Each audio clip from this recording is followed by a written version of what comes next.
Having faith. Faith shows the reality of what we hope for. It is the evidence of things we cannot see. Knowledge of Elohim, Bible study, and prayer must have one common element in order to become transformative elements in our lives: faith. Without faith, these elements become mere knowledge or rituals devoid of meaning. But with faith, they are powerful elements that will take us to the highest peaks of our spiritual experience. All things are possible to him who believes. Different types of faith: faith and science. The measure of faith: faith and feelings. What is faith? Definition and development of faith. The faith of Yeshua. Different types of faith: faith and science. Unless you people see signs and wonders, Yeshua told him, you will never believe. A sign is a distinctive mark of or demonstration given to confirm an inspired message or to support divine authority.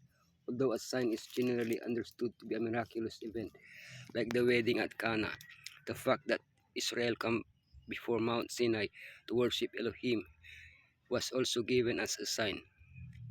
The Pharisees asked Yeshua to show them a sign of any kind that could prove that he was the Messiah, so that they could believe in him.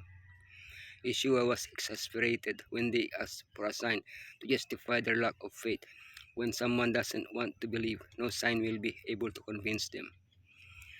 Elohim has given us sufficient evidence in His Word and in nature so that whoever wishes to believe may believe.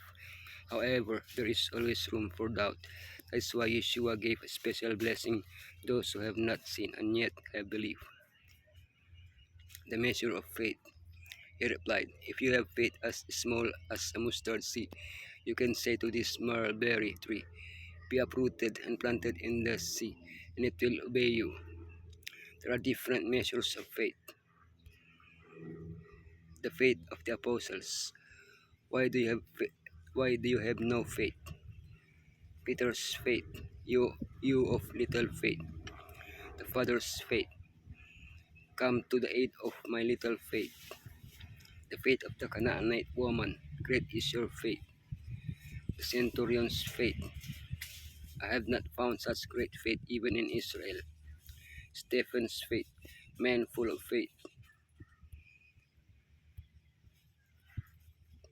It is clear that faith can grow as the roots of unbelief are uprooted. Conviction must gradually replace doubt. Our request should be increase our faith.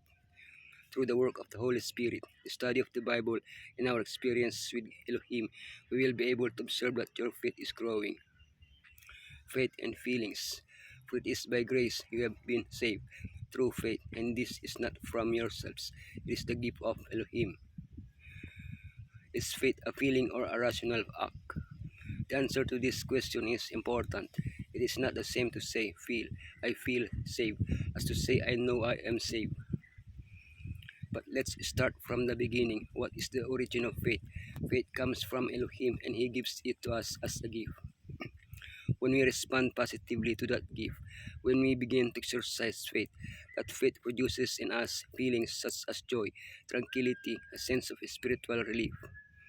But faith itself is not a feeling, it is certainly a conviction. It is not something that depends on our mood.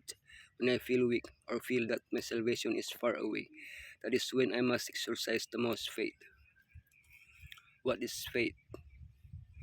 Definition and development of faith. Faith shows the reality of what we hope for. It is the evidence of things we cannot see. Hebrews 11:1-3 and 6 offer us a broad definition of faith. Faith has much to do with our concept of Elohim. It leads us to believe in Him as Creator and Rewarder. In the rest of the chapter, Paul elaborates on the faith of many men and women who serve as an example and encouragement for us not to lose heart while we await the reward.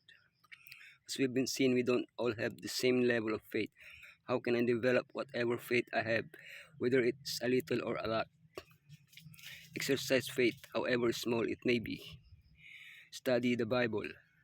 Ask Elohim to increase it. Do not give into doubt. Do not base my faith on the faith of others. Responding to the Holy Spirit. To habitually practice my faith. The faith of Yeshua. Here is the patience of the saints. Here are the ones who keep the commandments of Elohim in the faith of Yeshua. We, the faithful who live close to the return of Yeshua, are distinguished by two things that we must keep, that is, obey or preserve the commandments and the faith of Yeshua. The law, the commandments, and the gospel, faith, are intertwined. You cannot obey without having faith, nor believe without obeying. But what does the faith of Yeshua mean? Be obedient to Yeshua and His word, having a daily experience with Yeshua, making Yeshua the center of our lives, to live in accordance with our faith, to base our faith on Yeshua, reflecting Yeshua in our lives, accept the gift of His grace. By having faith in Yeshua, we are justified, sanctified, and become children of Elohim. The truth that then trust in the Lord Yeshua to lead you step by step into the right path. You can derive assurance and strength at every step you advance, for you can be assured that your hand is in His hand.